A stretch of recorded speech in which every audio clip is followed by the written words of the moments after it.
हालांकि अगर मैं आपको ये भी बताऊं कि कितनी पंचवर्षीय योजना होती है, तो आपकी कुल पंचवर्षीय योजना जिनकी अवधि 5 वर्ष होती है वो टोटल 12 थी। पंचवर्षीय योजना को बनाए जाने का काम किसके द्वारा? योजना आयोग के द्वारा किया जाता था। योजना आयोग की स्थापना 15 मार्च 1950 में हुई थी। लेकिन अगर हम बात करें पंचवर्षीय योजनाओं को अंतिम स्वीकृति जो है एनडीसी के द्वारा दी जाती थी। एनडीसी का मतलब है नेशनल डेवलपमेंट काउंसिल, राष्ट्रीय विकास आयोग के द्वारा या राष्ट्रीय विकास परिषद के द्वारा दी जाती थी। योजना आयोग में और एनडीसी में थोड़ा थोड़ा फर्क है। पहला फर्क, एनडीसी की स्थापना 1952 में हुई, प्लानिंग कमीशन यानी योजना आयोग की स्थापना 1950 में, बीच में 2 साल का गैप है। ठीक है। अगर हम बात करें, योजना आयोग का कार्य होता था पंचवर्षीय योजना का निर्माण करना, एनडीसी का कार्य होता था पंचवर्षीय योजनाओं को अंतिम स्वीकृति देना। योजना आयोग के अंदर कुछ विशेष लोग हुआ करते थे, जैसे अध्यक्ष के तौर पर प्रधानमंत्री, उपाध्यक्ष के तौर पर एक व्यक्ति का चयन किया जाता था। इसके अलावा 3 आपके ऐसे सदस्य होते थे जो पूर्णकालीन होते थे, 3 आपके ऐसे होते थे जो अर्धकालीन होते थे या उनका कोई टेन्योर फिक्स नहीं होता था, टेम्परेरी मेंबर्स होते थे। वहीं अगर मैं बात करूं एनडीसी के बारे में, तो एनडीसी के अंदर योजना आयोग के सभी लोग होते थे, प्रत्येक राज्य से या फिर प्रत्येक यूनियन टेरिटरी से एक प्रतिनिधित्व होता था। ठीक है, चलिए। नेशनल प्लानिंग कमीशन क्या है बेटा? नेशनल प्लानिंग कमीशन पहले गठित हो गया था, एक 1938 में बना था, एक 1946-47 में बना था, तो दैट्स अ डिफरेंट थिंग। ठीक है, बताया है मैंने आपको। ठीक है रुद्रांश, चलिए। तो अब मैं बताऊं कि पंचवर्षीय योजनाओं का ये कांसेप्ट है हम कहां से लेके आए थे? भाई जोसेफ स्टालिन ने 1928 में रशिया में डेवलप किया था, उसके बाद वो धीरे-धीरे भारत में आ गया। पंचवर्षीय योजनाओं का उद्देश्य क्या होता है? भारत में निम्न विकास वो करते हैं, मानव संसाधन विकास करते हैं, ह्यूमन डेवलपमेंट में वो क्या कहते हैं कि बहुत अच्छे लेवल पे ह्यूमन रिसोर्सेज का डेवलपमेंट कर देते हैं, आधुनिकीकरण मॉडर्नाइजेशन करते हैं, रोजगार सृजन, एनहांसमेंट ऑफ एम्प्लॉयमेंट करते हैं, और आर्थिक विकास इकोनॉमिक डेवलपमेंट करते हैं। शुरुआत 1951 से हुई। एक बार में 5 वर्ष के लिए आर्थिक नियोजन इनका कार्य होता है, बेहतर आर्थिक नियोजन का उपाय है ये। ठीक है, 1928 में जोसेफ स्टालिन के पास था, भारत में पीसी मार्लोविस के द्वारा इसको इंडिया के अंदर डेवलप किया गया। ठीक है सर, पहली पंचवर्षीय योजना पढ़ चुके थे, क्या कुछ उसमें हुआ वो चीज मैं आपको बता चुका था। अब हम बात करते हैं द्वितीय पंचवर्षीय योजना। आज आपकी हेडिंग होनी चाहिए द्वितीय पंचवर्षीय योजना, सेकंड 5 ईयर प्लान। द्वितीय पंचवर्षीय योजना, द्वितीय पंचवर्षीय योजना, द्वितीय पंचवर्षीय योजना यानी second 5 year plan, 5 year plan, second 5 year plan. Second 5 year plan की जो टाइमिंग है वो कितनी रहेगी? देखो पहली कब से 51 से 56 तक, अगली कहां से कहां तक चलेगी? 56 से 61 तक, 1956 से लेकर 1961, 1956 से लेकर 61 तक, 56 से 61, 5 क्या है? ठीक है सर। पहली पंचवर्षीय योजना पर हमने ध्यान कहां दिया था? सर जब पहली पंचवर्षीय योजना आई तो हमारा पूरा ध्यान किस तरफ था कि कृषि क्षेत्र में विकास कर देंगे। क्यों कर देंगे भैया? जब देश आजाद हुआ था ना, तो भारत के पास एकमात्र चीज थी जो सबसे ज्यादा थी, वो थी कृषि। खाने मिलता था तो कृषि से, व्यापार करते थे तो कृषि से, क्योंकि ब्रिटिशर्स ज्यादातर जितने भी हमारे इंडस्ट्रीज थी उनके ऊपर ब्रिटिशर्स का कब्जा था, तो भारतीयों को इंडस्ट्रीज का इतना ज्ञान ही नहीं था। तो more than 60% of Indian population ऐसी थी जो पूरी तरीके से कृषि पर निर्भर थी। अब बचा हुआ 40% वो अलग अलग कार्य में मशरूफ थे। तो जो 60% लोग थे, अगर वो विकास कार्य में अपना जो है माहौल बढ़ाएंगे तो शायद चीजें अच्छी हो। ऐसा पहली पंचवर्षीय योजना में विचार था। फायदा मिला? बिल्कुल मिला। तो लोगों का विचार बदल गया। हमारे प्रधानमंत्री जो समय कौन थे? जवाहरलाल नेहरू, उनका भी विचार बदल गया। उन्होंने कहा कि कृषि का विकास तो बहुत कर लिया, लेकिन मैंने देखा है जितने भी डेवलप्ड कंट्री होते हैं, विकसित देश होते हैं, वो अपनी इंडस्ट्रीज पे बहुत ध्यान देते हैं, तो क्यों ना हम भी ध्यान दें। ठीक है, मतलब ये तो वही बात होगी कि एक बार घोड़ा जो था वो नाल ठुकवा रहा था, ठीक है, वहां फ्रॉग जा रहा था, फ्रॉग कहता भाई मुझे भी ठोक दे। ठीक है, तो वही बात होगी, लेकिन ऐसा नहीं होना चाहिए था। खैर, लेकिन फिर भी चीजें की और उसका कोई बुरा नहीं, उसका बहुत अच्छा इंपैक्ट भारत पर पड़ा। ठीक है, हालांकि ये एग्जांपल जो अभी मैंने जस्ट आपको दिया है, ये वेस्टर्न कंट्रीज ने भारत के ऊपर व्यंग भी किया था, तो वो चीज मैं आपको समझाने का प्रयास कर रहा हूं, किस तरीके से भारत कितनी बुरी दशा से निकल कर आया है। ठीक है, और आज की डेट में पूरी दुनिया के लेवल पर एक बड़े स्तर पर अपने आप को प्रदर्शित करता है, तो ये हमारे लिए बड़ी बात है। तो अगर हम बात करें द्वितीय पंचवर्षीय योजना का उद्देश्य क्या था, जैसा कि मैं आपको बताऊं, उद्देश्य 2 तरीके से आपको पता होना चाहिए। पहले नॉर्मल उद्देश्य मुझे बताइए, नॉर्मल उद्देश्य क्या था? औद्योगिक क्षेत्र में विकास, औद्योगिक क्षेत्र में विकास, क्षेत्र में विकास।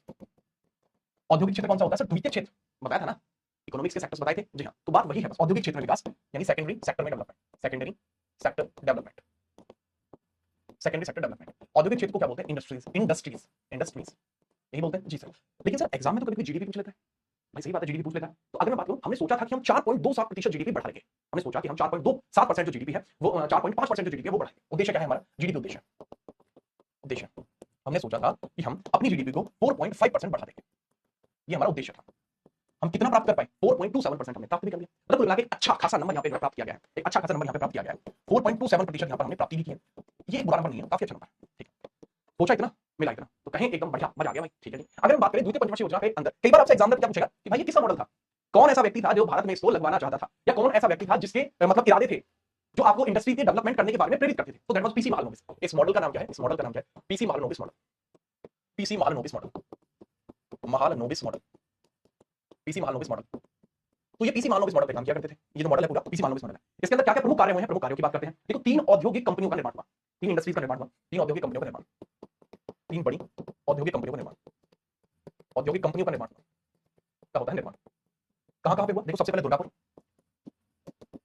दुर्गापुर, दूसरा भिलाई और राउरकेला, और राउरकेला, राउरकेला। देखो, तब इंडिया के पास इतनी इंडस्ट्री कैपेबिलिटी नहीं थी कि वो खुद से किसी चीज का निर्माण करे, है जी। तो इंडिया ने हेल्प ली। इंडिया ने क्या ली? इंडिया ने हेल्प ली। किस किस से हेल्प ली? ये बड़ी बात होगी आपके लिए। दुर्गापुर बनाने के लिए ब्रिटेन से हेल्प ली गई थी, ब्रिटेन हेल्प। तो ब्रिटेन तो हमें लूट के गया था, तो ब्रिटेन से हेल्प हमने क्यों ली? भैया ब्रिटेन भले हमें लूट के गया था, लेकिन इंटरनेशनल लेवल पर आप कभी भी किसी देश को एक स्पेसिफिक चीज के लिए बुरा नहीं ठहरा सकते। इंटरनेशनल चीजें के बीच में रिलेशन रखना जरूरी होता है। तो ब्रिटेन से हेल्प ली भिलाई, ठीक है। भिलाई से किससे लेंगे? भिलाई से लेंगे रूस से, रूस यानी रशिया जो यूएसएसआर था उस समय पर। इसके बाद राउरकेला, जर्मनी, जर्मनी से हेल्प ली। ठीक है, कई बार बच्चे इसमें कंफ्यूज हो जाते हैं कि सर किस देश ने कहां पे हेल्प की थी, तो ये बताएंगे। अच्छा, अगर मैं बात करूं, ये सब के सब जो है आपके क्या इस्पात उद्योग है, आयरन इंडस्ट्रीज है, ये तीनों क्या है? इस्पात उद्योग यानी आयरन इंडस्ट्री, आयरन इंडस्ट्री। एक और बात, दुर्गापुर कहां पे? दुर्गापुर वेस्ट बंगाल में है, दुर्गापुर पश्चिम बंगाल में है। भिलाई कहां पे आपका? और राउरकेला कहां पे आपका? बताइए, भिलाई कहां पे आपका और राउरकेला आपका कहां पे? भिलाई की बात करें छत्तीसगढ़ में है, भिलाई की बात करें तो भिलाई छत्तीसगढ़ के अंदर है आपका, और राउरकेला की बात करें उड़ीसा के अंदर है, और राउरकेला की बात करें उड़ीसा के अंदर है। और ये जो भिलाई है छत्तीसगढ़ के अंदर है, छत्तीसगढ़। देखो मैं पहले भी बताता हूँ, मैं ट्रिक में नहीं बिलीव करता। मैं आपको ऐसा नहीं है कि मैं आपको कोई ट्रिक बताऊंगा कि भाई एक आपको डायलॉग बता दिया, वो डायलॉग आप याद रखें, उसे याद करें, नहीं ऐसे नहीं होता। कितने डायलॉग याद करोगे हैं? 10-12 नहीं बन जाएंगे। तो यही करना है, डायलॉग याद करते नहीं। तो अगर डायलॉग याद नहीं करना है तो ये बताइए कि फिर याद कैसे करें? देखो सीधी बात ये है, तरीका बता रहा हूँ, एक निमोनिक बता रहा हूँ। निमोनिक क्या होता है? जब एक शब्द को देखकर आपको दूसरा शब्द याद आ जाए, तो दूसरा शब्द याद आ जाए तो उस चीज को निमोनिक बोलते हैं। अब निमोनिक क्रिएट कर रहा हूँ। देखो दुर्गा जी की पूजा कहाँ होती है? दुर्गा जी की पूजा होती है हमारी वेस्ट बंगाल में। वेस्ट बंगाल जैसी दुर्गा पूजा पूरे विश्व में कहीं नहीं है। तो याद रखना, दुर्गा पूजा कहाँ होती है? वेस्ट बंगाल। ठीक है सर, दुर्गा पूजा कहाँ होती है? वेस्ट बंगाल में। सर समझ गए। अच्छा, ब्रिटिशर्स ने अपने शासन की शुरुआत कहाँ से की थी? बंगाल से। बंगाल यानी वेस्ट बंगाल इंडिया में तो वही है, तो भैया ब्रिटेन दुर्गा को पश्चिम बंगाल रिलेट हो गया। अगर कोई दुर्गा को बोलेगा आप समझोगे बंगाल की बात चल रही है, बंगाल बोलेगा आप समझोगे ब्रिटेन की बात चल रही है। इक्वल। भिलाई की बात करो सर, एक बात है, अगर 36 लोग आपको पीटने के लिए आएंगे तो आपकी बहुत बड़ी पिलाई होने वाली है। ठीक है, पिलाई मतलब 36 लोग आके अगर आपको पीटेंगे तो भाई बहुत बड़ी पिलाई हो जाएगी, जूस निकल जाएगा आपका। जूस यानी रूस। 36 लोग आएंगे, पिटाई बहुत खड़ी हो जाएगी। ठीक है, ये भी निमोनिक हो गया। देखो एक बात होती है, जो केले होते हैं जर्मनी के अंदर, जो केले के पेड़ होते हैं, आपसे एक चीज और पूछूं, यहीं पे पहला 1975 में बनती है वेस्ट बंगाल में। ठीक है, वो सिर्फ आपको याद कराने के लिए, पहली लौह इस्पात उद्योग, पहला लौह इस्पात आपका कब बना, कहां बना? 80। उसमें मैं आपको ये चीज भी है जी, इसको नोट करो, फिर हम आगे बढ़ते हैं फटाफट।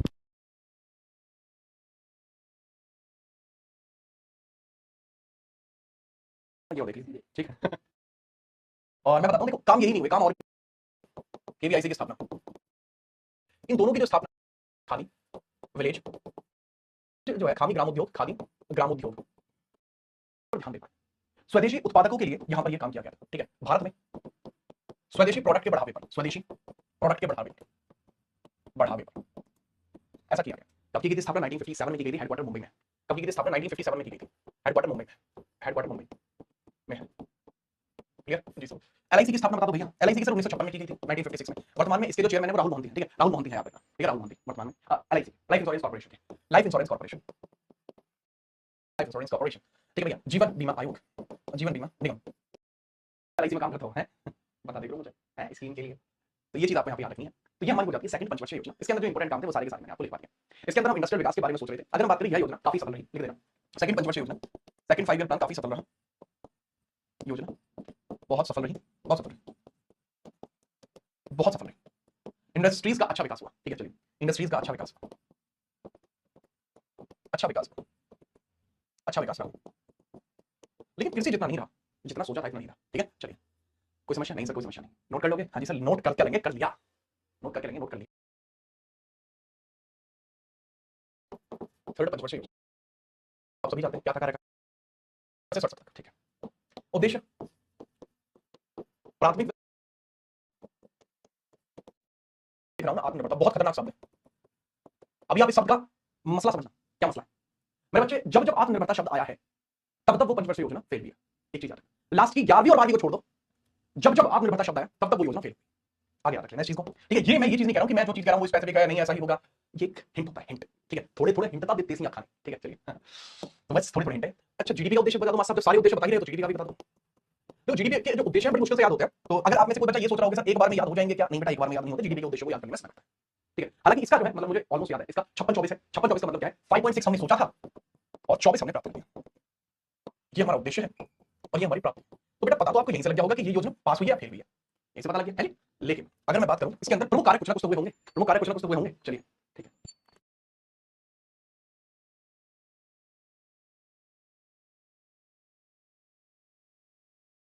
इससे बात कर रहे हैं, मैं बात जिनके लिए मतलब सर, ठीक है, जो मैथ पढ़ाते हैं अपने पूरे करियर पे, जो अपने करियर में मैथ पढ़ाते हैं, उन्होंने मुझे काम दिया था। ठीक है, प्रमुख कार्य क्या क्या हुए थे बताइए। 1964 में दो चीजें हुई, 1964 में आपकी दो चीजें हो जाती हैं। पहली 1964 में होती है बोकारो स्टील प्लांट का निर्माण। 1964 में पहला काम हुआ बोकारो स्टील प्लांट का निर्माण। बोकारो, बोकारो काम हुआ झारखंड में, झारखंड में हुआ। बोकारो स्टील प्लांट अपने आप में अपने प्रकार का पहला प्लांट था जो भारत के अंदर एस्टैब्लिश हुआ, जो झारखंड के अंदर एस्टैब्लिश हो जाता है। इसके अलावा आईडीबीआई की स्थापना, आईडीबीआई की स्थापना 1964 में हुई थी।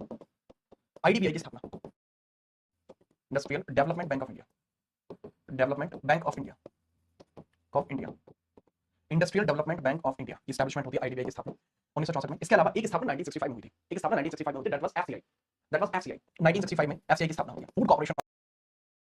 एफसीआई का मतलब था food corporation of India, corporation of खाद्य निगम, निगम की स्थापना, फूड कॉर्पोरेशन ऑफ इंडिया, भारतीय खाद्य निगम की स्थापना। ठीक है, चलिए इसके अलावा अगर मैं बात करूं इसका मॉडल कौन सा था, इसका मॉडल कौन सा था? ठीक है, इसका जो मॉडल है वो कौन सा था? आपसे कई सारी चीजें पूछी जाती हैं, मॉडल के बारे में कई बार पूछा जाता है। दो मॉडल आप एक याद रखो, सुमन चक्रवर्ती मॉडल। अगर मैं दूसरा मॉडल बता दूं, doctor N D Gadgil model भी अगर मैं आपको बता दूंगा तो आप फिर कंफ्यूज हो जाओगे।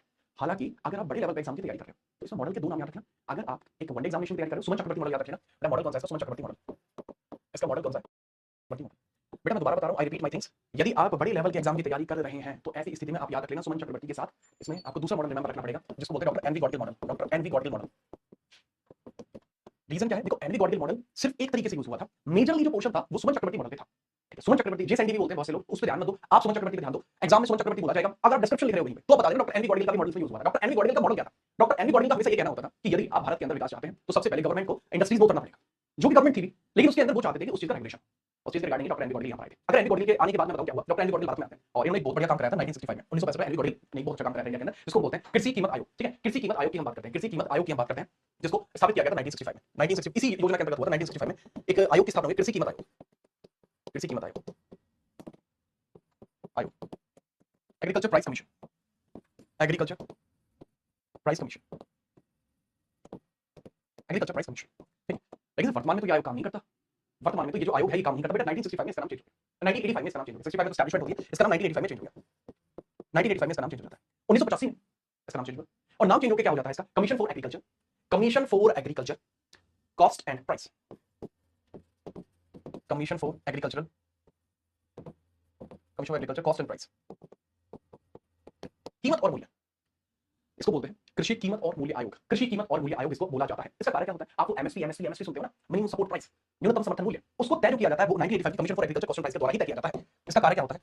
इसका कार्य होता है एमएसपी तय करना, एमएसपी तय करना। अच्छा एक बात मुझे बताओ, क्या एमएसपी किसानों के लिए अच्छी है या नहीं? सिर्फ अपनी सोच बताना, ठीक है, सिर्फ अपनी सोच बताओ। एमएसपी का मतलब होता है minimum support price, minimum support price, support price.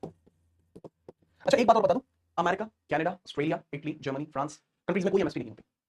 Australia में बहुत अच्छी कृषि की जाती है पर वहां कोई एमएसपी नहीं होती। न्यूनतम समर्थन मूल्य, न्यूनतम समर्थन मूल्य, समर्थन मूल्य। दूसरी चीज, जो बच्चे ये कहता है सर आप किसान नहीं हो, भाई हम किसान हैं, खेत होते हैं हमारे, ठीक है, और अभी गन्ने को रखे हमने, तो उसमें सबसे ज्यादा एमएसपी का रोल होता है गन्ने में, हमने गन्ने को हुए इस बार। जो चीज बताइए नोट करो, फिर आगे बढ़ते हैं फटाफट। के अंदर एमएसपी जरूरी है, ठीक है, याद है एमएसपी जरूरी है, लेकिन एमएसपी के साथ साथ किसानों को खुद ये भी देखना चाहिए कि एमएसपी चलो डिसाइड कर भी रही है गवर्नमेंट, तो जरूरी है कि वो एमएसपी से मिनिमम थोड़ा ज्यादा बेचे। ये MSP minimum support price maximum support price बन गया। द रीजन बिहाइंड दिस, क्योंकि भारत के अंदर लिटरेसी रेट कम है। क्या है? ठीक है, कॉन्ट्रैक्ट फार्मिंग सबसे अगर बेकार चीज कोई चीज है वो है कॉन्ट्रैक्ट फार्मिंग। कॉन्ट्रैक्ट फार्मिंग बिल्कुल बेकार चीज है, कॉन्ट्रैक्ट फार्मिंग पे ऊपर कभी भी लड़ाई नहीं होना चाहिए किसी भी नेशन को, याद रखना। हाँ भाई ऋषि भाई करा दोगे, ठीक है, आगे बढ़ते हैं, ये चीज याद रखना। लेकिन मैंने जैसा कि बताया कि इसमें जीडीपी का उद्देश्य हम प्राप्त नहीं कर पाए, आसपास भी नहीं पहुंच पाए, डबल से भी अगर मैं 24 को 48 भी कर दूं तो भी आपके 8 पॉइंट कम होते हैं। तो मतलब क्या बहुत बुरी तरीके से ये स्कीम फेल होती है। लिख देता हूं, तीसरी पंचवर्षीय योजना बहुत बुरी तरीके से फेल होती है। तीसरी पंचवर्षीय योजना लक्ष्य प्राप्ति न कर पाने के मुख्य कारण थे, न कर पाने के मुख्य कारण थे, मतलब कुछ कारण थे। ठीक है चलिए, अगर मैं बात करूं क्या कुछ कारण थे, पहला कारण देख लीजिए बच्चे, पहला कारण क्या था? 1962 में इंडिया चाइना वॉर, भारत और चीन का युद्ध होता है, बहुत बुरी तरीके से युद्ध होता है, और इस युद्ध के अंदर अगर मैं बात करूं इंडिया हार जाती है, बहुत बुरी तरीके से इंडिया हार जाती है। इंपैक्ट इस युद्ध का क्या पड़ा? इंपैक्ट इस युद्ध का क्या पड़ा? इंपैक्ट यानी प्रभाव इस युद्ध का क्या पड़ा? प्रभाव। इंडिया के मैप पर आपको एक नई चीज देखने को मिलती है जिसको हम अक्साई चीन बोलते हैं। अक्साई चीन बन जाता है, अक्साई चीन, अक्साई चीन मैप पर आ जाता है। भारत के कुछ हिस्से पर चीन का कब्जा हो जाता है, जो अपने लिए सबसे गलत चीज थी। ठीक है सर, अच्छा मैं बताऊं, देखो मैं बोलता नहीं हूं, कंट्रोवर्शियल चीजें मैं कम बोलता हूं, लेकिन इस बैटल के बाद भारत के अंदर एक समिति बनी थी, उस समिति का नाम था हैंडरसन ब्रूक्स भगत समिति। रिपीट, हैंडरसन ब्रूक्स भगत समिति। तो हैंडरसन ब्रूक्स भगत समिति ने यह कहा कि इंडिया और चाइना के वॉर में चाइना जीत जाता है और इंडिया हार जाती है, इसके पीछे की जो वजह है वो नेहरू है। याद रखना, ये मैंने नहीं कहा, ये हैंडरसन ब्रूक्स समिति ने कहा था। रीजन क्या था कि जो इंडिया के सोल्जर्स थे वो चाइनीज सोल्जर्स को मारने की परमिशन मांग रहे थे कि सर हमें बताइए क्या हम गोलियां चला सकते हैं, तो नेहरू ने परमिशन देने में बहुत डिले कर दिया था, जिसकी वजह से चाइना के जो लोग थे वो आगे आ गए, और जब आगे वो आ जाते हैं अगर वो इंक्रीज अप कर गए, सीमा में घुस गए, ठीक है, तो उसके बाद जब सीज फायर होगा तो पोजीशन मेंटेन नहीं होगी, पोजीशन जो है वो स्टेबल हो जाएगी, जिस वजह से इंडिया को बहुत बड़ा नुकसान इसकी वजह से हुआ है। छोड़िए, पहली वजह यह थी, ठीक है। दूसरी वजह की हम बात करते हैं, इसके जस्ट बाद दूसरी वजह आपको देखने को मिली, जिस बाद इसके दूसरी वजह देखने को मिली 1964 में, 1964 में, और वो भी 27 मई 1964 में, 27 मई 1964 में जवाहरलाल नेहरू जी की डेथ हो जाती है। 27 मई 1964 में death of Jawaharlal Nehru, death of Jawaharlal Nehru, death of PM, PM लगाना जरूरी है, प्रधानमंत्री की मृत्यु हो जाना, जवाहरलाल नेहरू, लाल नेहरू। क्यों हो गई थी यार? उम्र हो चुकी थी इनकी, ठीक है चलिए, उम्र हो चुकी थी इनकी, तो death of PM Jawaharlal Nehru, ये भी आप देख लें। तो अगर एक देश के पीएम की डेथ होगी तो वो एक बहुत बड़ा सेटबैक होगा किसी भी कंट्री के लिए, पल पर रहते हुए डेथ होगी, ये बड़ी बात थी अपने आप में। तो जिस वजह से भारत देश के अंदर जो इकोनॉमिक प्लानिंग थी वो कहीं ना कहीं ऑन द मार्क्स नहीं चल पा रही थी। इसके पीछे दो रीजन मैंने बताए। तीसरा रीजन आप इसमें देखेंगे 1965 और 66 में भीषण सूखा पड़ जाता है, 1965 और 66 के बीच में सूखा पड़ा, 1965 और 66 में भारत में सूखा पड़ गया, भारत में भीषण सूखा पड़ा, भीषण सूखा पड़ा। अच्छा एक बहुत बड़ा सूखा और भी पड़ा था, ये इतना बड़ा नहीं था, काफी अच्छे लेवल पे था ये, लेकिन सबसे बड़ा सूखा मुझे याद है 1896 का सूखा याद है मुझे, 1896 में वो महाराष्ट्र में पड़ा था। जब 1896 में महाराष्ट्र में सूखा पड़ा था उसके बाद प्लेग फैल गया था, 1896 में सूखा पड़ा, उसके जस्ट एक साल बाद प्लेग फैल गया था, और वो उतना बुरा प्लेग था जिसमें इंडिया के बहुत सारे लोग मारे गए थे। तो लोगों को दिक्कत थी कि यदि भारत में ये भीषण सूखा पड़ा है तो हो सकता है आगे आने वाले समय में, हो सकता है आगे आने वाले समय में प्लेग भी फैल जाए। तो हेल्थ के ऊपर ध्यान रखना बहुत ज्यादा जरूरी बन गया। तो जो पैसा हमने डेवलपमेंट के लिए बचाया था वो हमने हेल्थ क्राइसिस में लगा दिया, वो हमने यहाँ पर हेल्थ क्राइसिस में लगा दिया। तो बहुत बड़ा सूखा आपको यहाँ देखने को मिल गया था, ठीक है। और इस बीच में जब ये सूखा पड़ा, ठीक है, इस बीच में जब ये सूखा पड़ा तो उस चीज में याद रखना, इस बीच में जब ये सूखा पड़ा तो याद रखना कि जब अपने जो लाल बहादुर शास्त्री हैं, जो अपने लाल बहादुर शास्त्री हैं, उन्होंने एक नारा दिया था। लाल बहादुर शास्त्री जी ने एक नारा दिया था, बड़ा फेमस हो गया था इनका स्लोगन, रातों रात इनका स्लोगन फेमस हो गया था। इनका स्लोगन फेमस हुआ रातों रात, और स्लोगन को हम बोलते हैं जय जवान जय किसान। तो यहीं से निकला है बेटा, जय जवान जय किसान, ठीक है, याद रखना। इसके बाद 11 जनवरी 1966, 11 जनवरी 1966, 11 जनवरी 1966, लाल बहादुर शास्त्री जी पाकिस्तान की तरफ से अटैक किया गया इंडिया के ऊपर, इंडिया पाकिस्तान वॉर, इंडिया पाक वॉर। अच्छा, इस इंडिया पाक वॉर को मैं आपको यहां पर एक्सप्लेन नहीं कर सकता, इसमें इंडिया जीत गया था हालांकि, लेकिन उस जीत को जीत नहीं माना जाता। इंडिया वॉन द बैटल, लेकिन इंटरनेशनल डॉक्यूमेंट्स में इस वाली जीत को जीत नहीं माना जाता। रीजन क्या है कि इसके बारे में सीजफायर करना पड़ा। एक समझौता हुआ था, ताशकंद समझौता। ताशकंद समझौता कब हुआ था मैं बता दूं, ताशकंद समझौता, ताशकंद समझौता हुआ था, ताशकंद ट्रीटी। ताशकंद उज्बेकिस्तान में है, देश है उज्बेकिस्तान, उसकी कैपिटल ताशकंद है। वहां पर 10 जनवरी में 1966 में ये समझौता हुआ था, जिसके अगले ही दिन 11 जनवरी 1966 में पीएम लाल बहादुर शास्त्री की डेथ हो गई थी। पीएम लाल बहादुर शास्त्री जी की डेथ हो गई थी, शास्त्री जी की डेथ हो गई थी, डेथ हो गई थी। इस तरीके से चीजें चली, बहुत मतलब बड़े लेवल पर चीजें चली हैं, शायद आप समझ गए होंगे क्या कह रहा हूं मैं, ठीक है। ताशकंद समझौता जस्ट इस युद्ध के लिए हुआ था। अच्छा, इंडिया ने कराची तक कूच कर ली थी, इंडिया ने कराची तक कूच कर लिया था इस बैटल के अंदर। तो यदि यदि अमेरिका बीच में ना आता, अमेरिका बीच में आया और उसने कहा ट्रीटी कर लो, रशिया भी बीच में आया था, मैं आपको बता दूं रशिया भी बीच में आया था, रशिया ने भी कहा था कोई बात नहीं, मारो झगड़ा वगड़ा मत करो। अगर अच्छा, मैं एक बात बताऊं, इंडिया को वेपन सप्लाई रशिया से हो रही थी, पाकिस्तान को वेपन सप्लाई अमेरिका से हो रही थी, प्लस फंडिंग भी हो रही थी। इस बात के रियल प्रूफ्स मिले हैं, ठीक है, कि पाकिस्तान के पास जो वेपन्स थे वो अमेरिकन थे। अमेरिका का धंधा है वेपन बेचने का, रशिया से इंडिया को वेपन लेने पड़े थे, ठीक है। बाद में 1966 की पीएम की भी डेथ हो जाती है, जिसके बाद अनस्टेबिलिटी आ जाती है, जिस वजह से ये होता है। अच्छा, अगर मैं पूरा बता दूं, जो ताशकंद फाइल्स का समझौता है plus the death of the mysterious death of Lal Bahadur Shastri ji, लोग कहते हैं इनको मतलब हार्ट स्ट्रोक आया था, जबकि वास्तविकता में इनकी बॉडी गिली पड़ गई थी, तो कहते हैं इनको पॉइजनिंग भी की गई थी। इनकी बॉडी का कोई इंस्पेक्शन नहीं हुआ, ठीक है, बहुत सारी चीजें थी जो मिस आउट हुई इसमें, ठीक है। इनके नेक पे निशान थे, इनकी बॉडी पर निशान थे, बहुत सारी चीजें, ठीक है। तो जितनी चीजें मैंने आपको बताई, इस सब के रिगार्डिंग मेरा पुराना पॉडकास्ट हट चुका है, जिसमें मैंने आपको बताया, बाकी पॉडकास्ट की तरफ वो भी हट चुका है, लेकिन इसकी कुछ शॉर्ट वीडियो है जो मैंने रिसेंट में क्रिएट की थी, वो मेरे इंस्टाग्राम पर चाहे तो आप देख सकते हैं, बहुत अच्छी वीडियो है। मैं सजेस्ट करूंगा कि आप उस वीडियो को जाकर जरूर देखो, ठीक है। क्या आप ये बता सकते हैं उनकी जगह अगर आप जाके रील है 1.5 मिनट या 2 मिनट का समथिंग है, उसको देखना, बहुत अच्छी वीडियो है, ठीक है, पर्सनली। ओके भाई, तो ये कुछ रीजन। उसके बाद आपका शुरू होता है, आपका शुरू होता है 3 वर्ष का योजना अवकाश, 3 वर्ष का योजना अवकाश, हेडिंग डाल लीजिए 3 वर्ष का योजना, दूसरा लिखते हैं अवकाश, 3 वर्ष का योजना अवकाश, planning holidays, 3 year planning holiday आपकी शुरू होती है, ठीक है। 3 इयर्स की प्लानिंग हॉलीडे शुरू होती है, प्लानिंग हॉलीडेज, हॉलीडेज शुरू होती है। इन प्लानिंग हॉलीडेज को जैसा मैंने कहा था बहुत इंपॉर्टेंट है, तो इस बीच में बहुत इंपॉर्टेंट चीज शुरू होती है इंडिया के अंदर, हरित क्रांति, हरित क्रांति शुरू होती है, हरित क्रांति शुरू, इसको बोलते हैं ग्रीन रेवोल्यूशन। अगर मैं बात बताऊं इंटरनेशनल लेवल पर, वर्ल्ड लेवल पर इसको किसने शुरू किया, विश्व स्तर पर शुरुआत किसके द्वारा की गई थी, विश्व स्तर पर शुरुआत नॉर्मन बोरलॉग ने की थी, नॉर्मन बोरलॉग ने की थी, बोरलॉग ने की थी, ठीक है। भारत में शुरुआत किसने की थी, भारत में शुरुआत एमएस स्वामीनाथन ने की थी, रिसेंटली उनकी डेथ हो गई। एमएस स्वामीनाथन ने की थी, एमएस स्वामीनाथन, स्वामीनाथन ने की थी, एमएस स्वामीनाथन ने की थी। तो ये दो चीज तो हमेशा याद रखना, नॉर्मन बोरलॉग और एमएस स्वामीनाथन के बारे में, ठीक है, क्या है। अगर मैं बात बताऊं नॉर्मन बोरलॉग के बारे में, नॉर्मन बोरलॉग के बारे में बात बताऊं कि सर ये वो व्यक्ति हैं जो विश्व में जनक के रूप में जाने जाते हैं। मैक्सिको, वैसे तो मैक्सिकन लैब में भी इन्होंने रिसर्च किया, वैसे अमेरिकन में भी किया है, तो अमेरिकन मैक्सिकन इनको बोला जाता है, अमेरिकन मैक्सिकन लैब्स में इन्होंने रिसर्च किया। हालांकि इनकी जो रिसर्च है वो रजिस्टर होगी अमेरिका के नाम से, याद रख लेना। भारत में एमएस स्वामीनाथन जो बड़े फेमस है, 2023 में इनकी डेथ भी हो गई है, तो इस चीज के रिगार्डिंग आप इनको याद रखिएगा। अगर हम बात करें भारत में जनक, जैसा मैंने कहा भारत में शुरुआत यानी जनक भी यही कहे जाएंगे, जनक भी यही कहे जाएंगे, father of green revolution MS Swaminathan ही कहे जाएंगे। रीजन क्या है इसके पीछे मैं बता चुका हूं, क्योंकि इन्होंने भारत के अंदर शुरुआत की थी। हरित क्रांति भारत में 2 चरणों में चली है, पहला चरण 1966 से लेकर 69, दूसरा चरण 70s में शुरू हुआ था, समथिंग, ठीक है। तो याद रखना, तो दोनों चरण में बता देता हूं। पहला, ठीक है, ये 2 चरणों में शुरू हुई है, इसके 2 फेजेस हैं। पहला 1967-68 पहला फेज है, ठीक है। दूसरे फेज की जो शुरुआत होती है, हालांकि 66 भी लिख सकते हैं, ठीक है, मतलब ऐसे घबराने की जरूरत नहीं है। दूसरा 1977-78, अरे भैया विशाल शुभम फिटनेस में आपको कैसे बोल सकता हूं, ठीक है। 1977-78 ये आपका सेकंड फेज है। 2 फेजेस है, पहला चरण, प्रथम चरण और द्वितीय चरण, द्वितीय चरण। अच्छा, अगर मैं बात करूं हरित क्रांति का उद्देश्य क्या था, हरित क्रांति का उद्देश्य क्या था, कृषि संसाधनों में विकास करके, कृषि संसाधनों में विकास करके तथा कृषि संसाधनों में विकास करके तथा रसायन व उच्च